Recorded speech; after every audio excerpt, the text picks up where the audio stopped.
Okay, so we're going to start talking about lines in the plane, which should be mostly review, but there are just a couple things that are worth taking a look back at. The first is when we talk about lines, we have to talk about slope, and the slope is the rate of change between any 2 points on a given line. Here I just have 2 points here in the plane. This first point is going to be 0, 1, and this second point is 3, 4. Now, if I want to find the rate of change, or the slope, represented by the letter m, between these 2 points, I need to find the change in the y values and divide that by the change in the x values. What's going to help us is if we don't think of these as these specific points, but rather as any general point. So we can say this is x1, y1, and this is x2, y2. And we say the subscripts 1 and 2 to show that this is the second point, this is the first point, because if we just had xy, xy, it would be confusing and we would lose track. If we chose any other letter, it would also be confusing because we wouldn't really know what the x value was and what the y value was. So when we are finding the slope, we can find the change in y values, which is going to be y2 minus y1, and divide that by x2 minus x1. We could call these points whichever we wanted, and we could even do y1 minus y2 over x1 minus x2. The order that we subtract here doesn't matter because we'll just end up getting a negative over a negative, which is a positive anyway.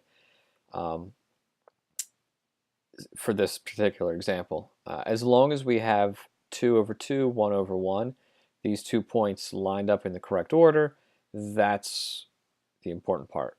So anyway, what we're going to do is we're actually going to find out the slope between these two lines. So we subtract the two y values, 4 minus 1, and I subtract the x values in the same order.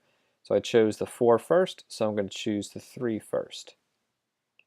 And so actually what I get is I get 4 minus 1, which is 3, over 3. So here the slope can actually be reduced to 1.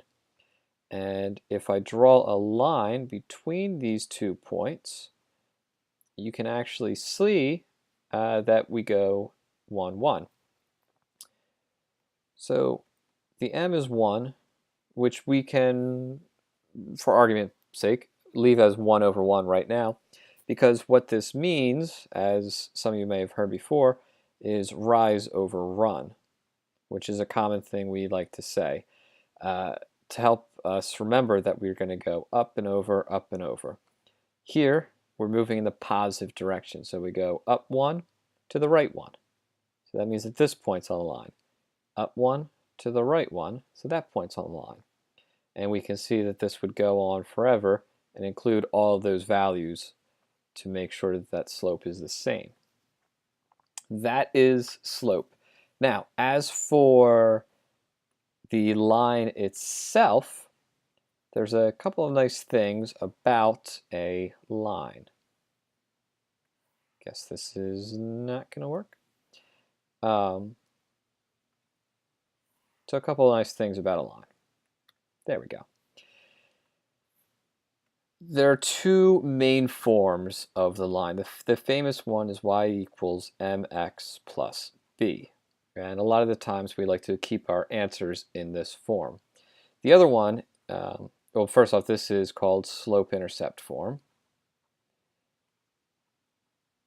And the other one is called point-slope form. In math, we don't have any pointless names. Our names give the full description. We call this form slope-intercept because m is the slope, b is the y-intercept, thus giving us slope-intercept. Point-slope form gives us just that. It gives us a point on the line and the slope. It's just like slope-intercept form, except it gives us this point. So it has a y, it has the m, and it has an x. But instead of it just being a general y and a general x, we subtract a y point and we also subtract an x point, and we distribute the slope into that.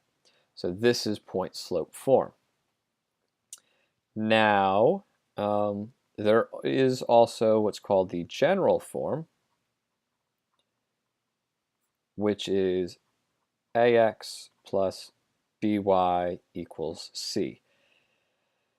For our practices in class, we're mostly going to be using these first two. The general form is more or less just a different way to write these, and we can actually see that we can move between these pretty easily. So let us think of an example. Let's actually think of 2 points. So let us have the point, all right, let's do the point 0, comma, -10 and -4, comma, 0. So if we want to find any equation of the line, first off, we're going to need to find the slope. So the slope is again going to be the change in y. So we have 0 minus, that's a -10, so 0 minus a -10 over -4 minus 0. This gives us 10 over -4, which we reduce to -5/2. With slope-intercept form, a lot of people like to just put this right into slope-intercept form using a y and an x and then solving for b. So we can actually do that. So why don't we choose the second point here? And so we could do 0 equals -5/2, replace the x with the -4, and solve for b. So we get that 0 is equal to, here we can multiply and we can cross reduce. The 2 and the 4 have a common factor of 2.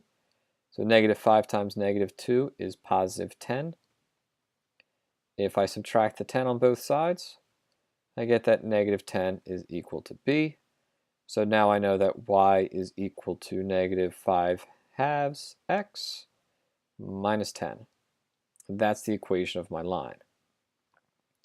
Now if I wanted to put that in, if I wanted to solve that using point slope form, I could do the exact same thing, but I didn't need to find b, it just sort of found us. So here we're going to plug in, instead of plugging into y, we're going to plug into y1, and we can use the same point. So we have y minus the -10, which is going to be y plus 10, equals -5/2 x minus the x coordinate, which in this case is 0. So we're going to have y plus 10. We distribute this to be -5/2 x plus 0, which is just 0. And we subtract 10 from both sides to get y is equal to -5/2 x minus 10. Now, if I wanted to put any of these into point slope form, or sorry, the general form, notice that the general form has your variables on one side of the equal sign and the constant, so the term without the variable, alone by itself. All we would have to do is make sure that the constant was by itself. So if we took one of these equations, y equals -5/2 x minus 10, all we would have to do is add the 5/2 x to the other side. So we'd have 5/2 x plus y is equal to -10. And here we could see that a is the coefficient for x, which is 5/2. B is the coefficient for y, which is 1. And c is the constant, and that's -10.